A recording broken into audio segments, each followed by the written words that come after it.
Good afternoon बच्चों, Amit sir वापस से अपनी एक और नई वीडियो लेकर के आए हैं बिजनेस स्टडीज के लिए। दो वीडियोस हमारे हो चुके हैं इसके अंदर और ये हमारा थर्ड वीडियो है और ये है हमारे पास इन्वेस्टमेंट डिसीजन। बच्चों यहाँ पर इस वीडियो के अंदर बेसिकली हम लोग जो तीन डिसीजन है हमारे, investment decision, financing decision and dividend decision. तो हम जो फर्स्ट डिसीजन है इन्वेस्टमेंट डिसीजन उसके बारे में हम लोग बेटा गो थ्रू करेंगे। तो सबसे पहली बात यह है कि इन्वेस्टमेंट वर्ड का मतलब क्या होता है। वैसे तो अगर सिंपल लैंग्वेज में देखा जाए तो हम कहीं पे इन्वेस्ट कर रहे हैं, अपने पैसे को लगा रहे हैं, लेकिन नहीं, यहाँ पे इन्वेस्टमेंट का मतलब ये नहीं है। यहाँ पर जो इन्वेस्टमेंट है वर्ड, इसका मतलब क्या है। यहाँ पर इन्वेस्टमेंट वर्ड का मतलब यहाँ पर सिर्फ और सिर्फ एक ही है बच्चों, और वो है आपका असेट्स। क्या है यहाँ पर इसका मतलब? असेट्स। मतलब असेट्स के बारे में डिसीजन लेना है।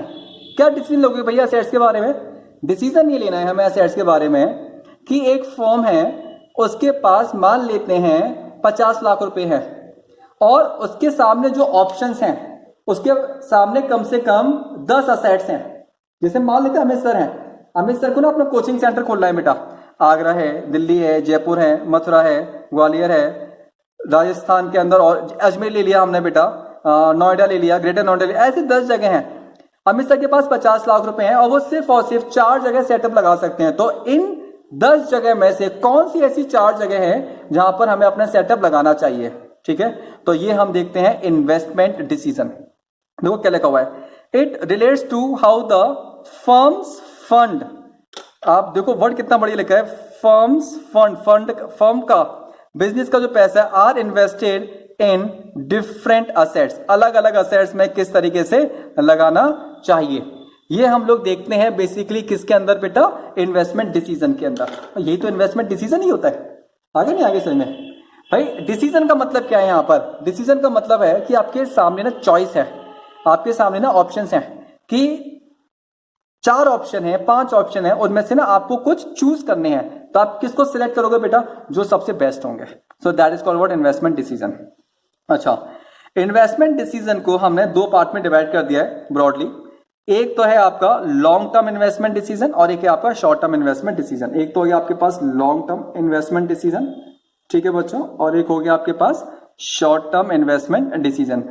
एग्जैक्टली बिल्कुल वैसा ही है जैसा मैं आपको पहले समझा चुका हूं और वैसा ही है जैसा कि आप सोच रहे हैं। जब कभी भी वर्ड आ जाता है लॉन्ग टर्म। अच्छा, एक और देखो, ये क्या लिखा हमने यहां पर? इन्वेस्टमेंट, ठीक है। और मैंने अभी अभी आपको बताया है इन्वेस्टमेंट का एक ही मतलब होता है, और क्या मतलब होता है बेटा? असेट्स, ठीक है। मतलब असेट्स को बारे में परचेज करना है, असेट्स के बारे में बात करनी है, असेट्स को परचेज करना है और हमारे सामने ऑप्शंस है। इसको बोलते हैं लॉन्ग टर्म इन्वेस्टमेंट डिसीजन। इसको हम लोग एक नाम से और जानते हैं, और क्या नाम है बेटा? वो कैपिटल बजटिंग नाम है हमारे पास। एक और बहुत इंपॉर्टेंट चीज है, हमेशा याद रखना, जब कभी भी आप लॉन्ग टर्म असेट्स खरीदोगे, आपको पता है लॉन्ग टर्म का मतलब क्या है? जिसका बेनिफिट आपको 1 साल नहीं मिल रहा, 2 साल नहीं मिल रहा भैया, 10 साल मिलेगा। हमने मशीन खरीदी भाई, घर में कार खरीदते हैं बेटा, तो वो भी 10 साल चलाते कि नहीं चलाते कम से कम? तो ये हो गया आपका लॉन्ग टर्म। तो बेटा जो भी आप असेट्स खरीद रहे हो, असेट्स को खरीदने के लिए हमें जो भी पैसा चाहिए वो पैसा भी हमें लॉन्ग टर्म के लिए चाहिए। उसका जो रीपेमेंट करेंगे ना, वो भी 1 साल में 2 साल में नहीं करेंगे, उसका रीपेमेंट भी हम 8 साल में 10 साल में करेंगे। तो बड़ी इंपॉर्टेंट चीज है अरेंजिंग फाइनेंस, ठीक है, ऑन लॉन्ग टर्म बेसिस। ये याद रखना हमेशा, जब कभी भी आप लॉन्ग टर्म असेट्स खरीदते हो तो उसके लिए आपको जो लोन चाहिए, फाइनेंस चाहिए, वो भी क्या होना चाहिए? लॉन्ग टर्म होना चाहिए। एग्जाम्पल मैंने बता दिया आपको, परचेजिंग न्यू मशीन्स। एक और बहुत इंपॉर्टेंट चीज है, अगर आप असेट्स खरीद रहे हो, लॉन्ग टर्म असेट्स खरीद रहे हो, तो जो आपकी अर्निंग कैपेसिटी है, वो क्या होती है? अफेक्टेड हो जाती है।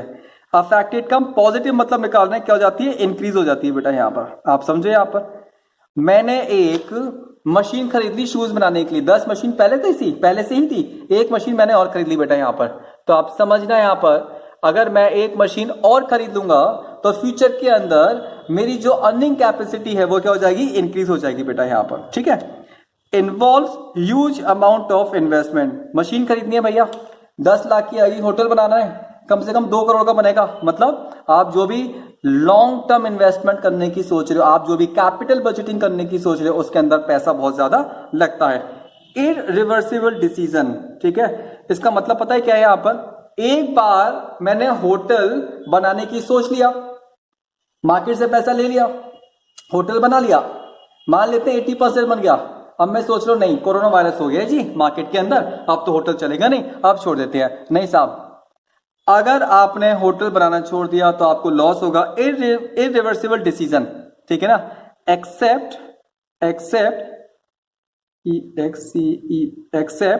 ह्यूज लॉस, मतलब आप सिर्फ और सिर्फ एक ही कंडीशन में इसको छोड़ सकते हो जहां पर आपको बहुत ज्यादा हैवी लॉसेस होंगे बच्चों यहां पर।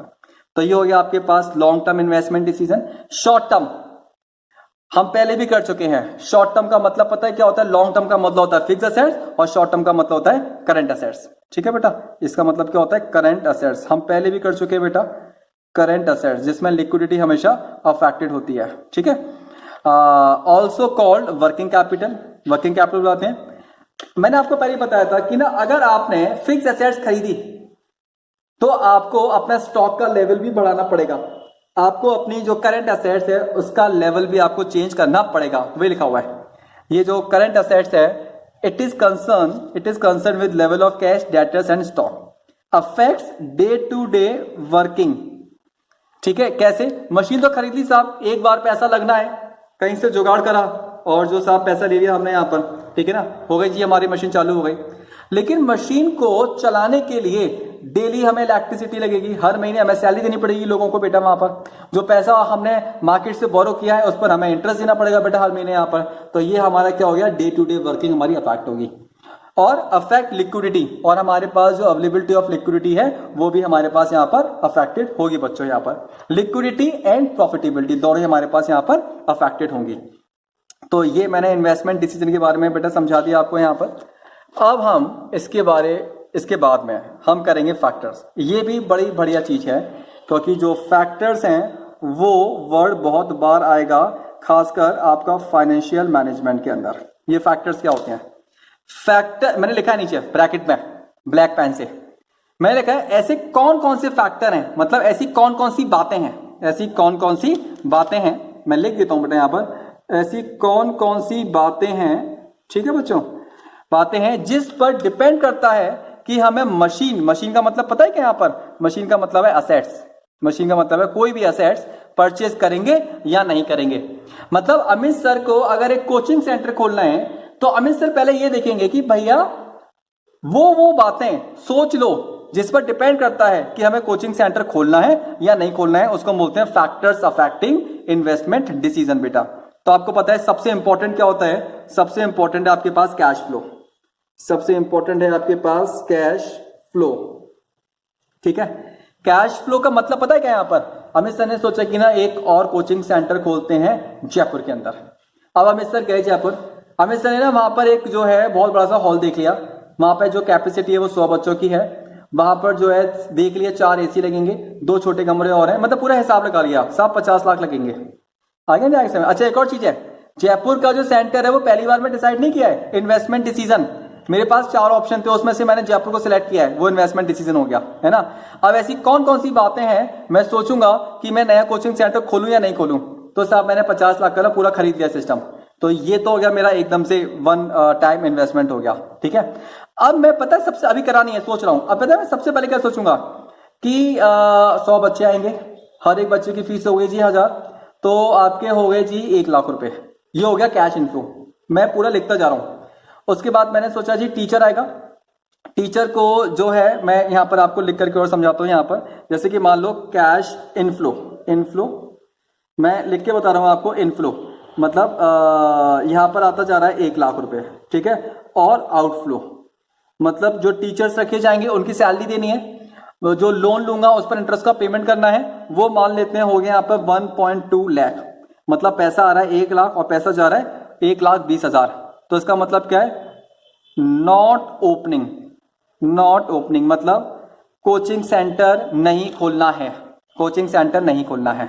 आगे नहीं आगे सर में, तो वो देखो यहाँ पे क्या बता रहा है, एक एग्जांपल लिया, इन्वेस्टमेंट इन मशीनरी। अगर मान लेते हैं कोचिंग सेंटर है मेरा यहाँ पर, तो investment in coaching centre generate cash flow, तो भैया बच्चे आएंगे उससे। कैश फ्लो का मतलब क्या है? पैसा आएगा और पैसा जाएगा फ्यूचर के अंदर। आगे these cash flows must be carefully analyse. और ये जो कैश फ्लो है ना, इनको बहुत ढंग से एनालाइज करना चाहिए बच्चे यहाँ पर। क्यों?